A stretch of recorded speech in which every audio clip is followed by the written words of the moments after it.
Hello, this is R.J. Deacon, reading the Supreme Court of the United States opinion syllabus in Virginia House of Delegates versus Bethune-Hill. Appeal from the United States District Court for the Eastern District of Virginia. After the 2010 census, Virginia redrew legislative districts for the state Senate and House of Delegates. Voters in 12 impacted House districts sued 2 state agencies and 4 election officials, collectively state defendants, charging that the redrawn districts were racially gerrymandered in violation of the 14th Amendment's Equal Protection Clause. The House of Delegates and its Speaker, collectively the House, intervened as defendants, participating in the bench trial on the appeal to this court and at the second bench trial where a 3-judge district court held that 11 of the districts were unconstitutionally drawn. That enjoined Virginia from conducting elections for those districts before adoption of a new plan, and gave the General Assembly several months to adopt that plan.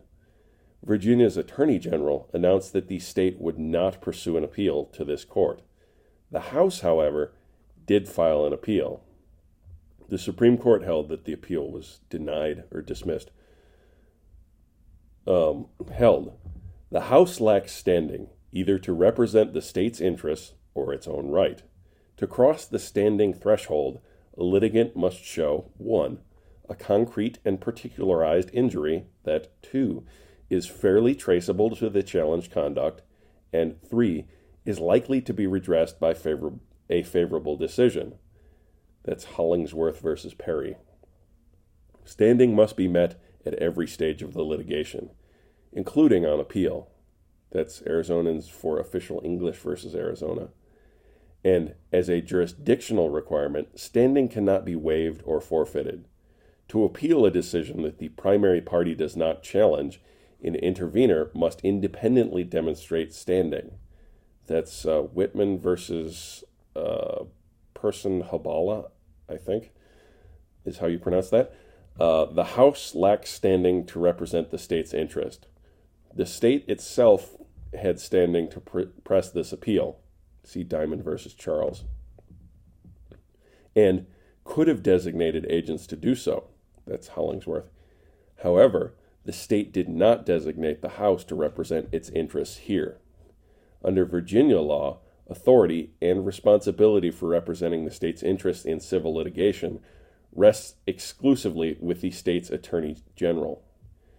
Virginia state courts permitted the House to intervene to defend legislation in Veseland versus Virginia State Board of Elections.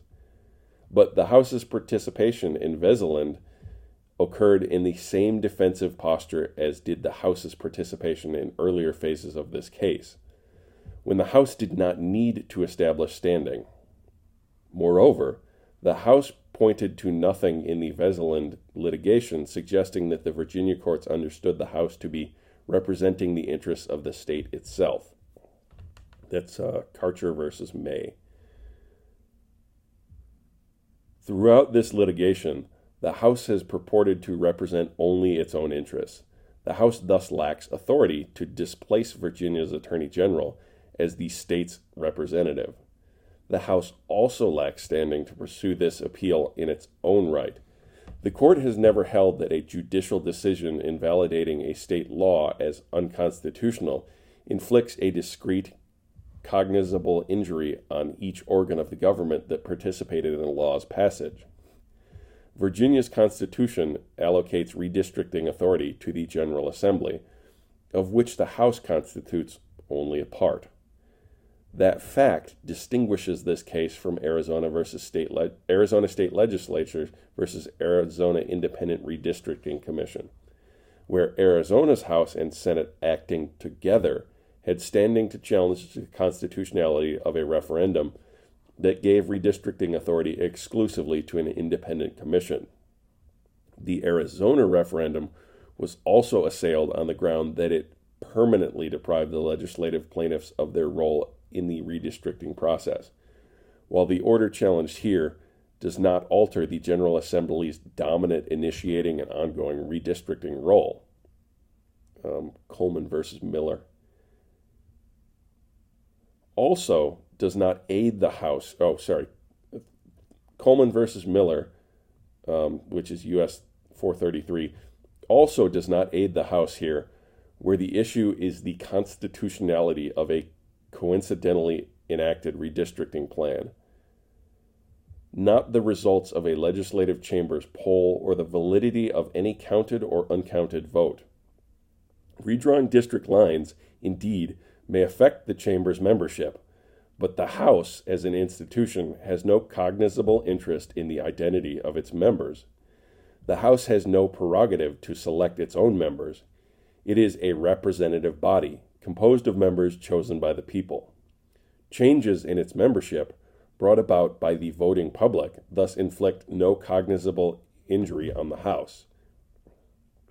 That's 67th Minnesota State Senate versus Beans.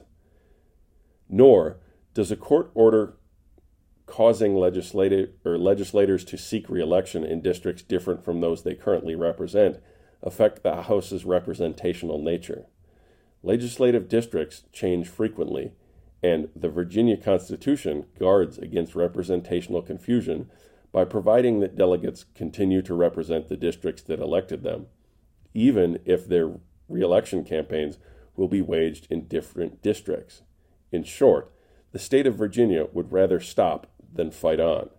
The House of its bicameral legislature cannot alone continue the litigation against the will of its partners in the legislative process.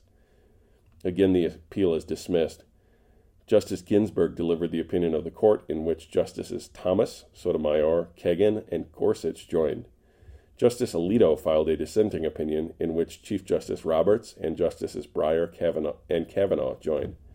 Thank you for listening. If you'd like to get a hold of us, we can be reached at rhodesscholar80@gmail.com. That's ROADS and 80, or on Twitter at Court Syllabus.